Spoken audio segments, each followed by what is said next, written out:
अब unit cell जो होते हैं, यूनिट सेल जिसके बारे में अभी हम लोग देख रहे थे ना, such types of unit which is repeated over and over, such types of unit which is repeated over and over in three-dimensional arrangement, then a space lattice is formed ना, those repeating unit is called unit cell। बताया गया आपको, याद भी हो गया।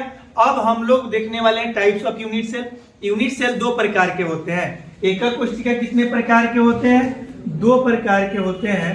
First is a simple cubic unit cell, simple cubic unit cell.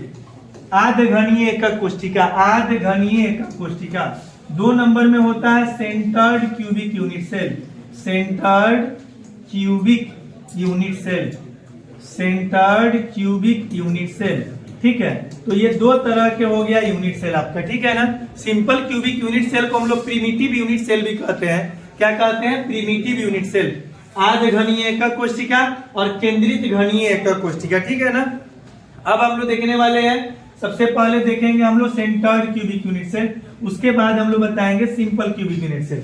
लेकिन सुनिए जरा ध्यान से, वैसे एकक कोशिका जिसमें अवयवी कण किसी यूनिट क्यूबिक यूनिट सेल, ये क्यूबिक यूनिट सेल है, क्यूब, ये क्या है? क्यूबिक यूनिट सेल है। घनाकार एकक कोशिका है, घनाकार कोशिका है, ये घन के आकार का है। ठीक है ना, जैसा कि आप यहाँ देख रहे हैं फिगर में। ठीक है ना, वही चीज यहाँ भी है ना।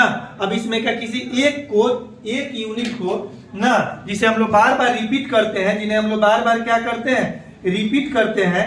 और इसके रिपीटिंग के पश्चात, इसको दोहराने के पश्चात, बार बार रिपीट करने के पश्चात एक स्थान जालक का, स्पेस लैटिस का निर्माण होता है। इस रिपीटिंग यूनिट को हम लोग क्या कहते हैं? यूनिट सेल कहते हैं, जो 2 प्रकार के होते हैं, सिंपल क्यूबिक यूनिट सेल और centred cubic unit cell. Simple cubic unit cell किसे कहते हैं? तो वैसे एकक, क्या कहेंगे? वैसे क्यूबिक यूनिट सेल, वैसे क्यूबिक घनाकार एकक कोशिका। किसी क्यूबिक यूनिट सेल में 8 कॉर्नर होते हैं, 8 कोना होते हैं, 1 2 3 4 5 6 7 8। किसी क्यूबिक यूनिट सेल में 8 कॉर्नर होते हैं, 6 फेस होते हैं, 6 फेस सेंटर होते हैं, फ्रंट फेस, बैक फेस, अपर face, lower face, side face, कर फेस। 6 फेस होते हैं। एज कितने होते हैं? 12 एज होते हैं। 1 2 3 4 5 6 7 8।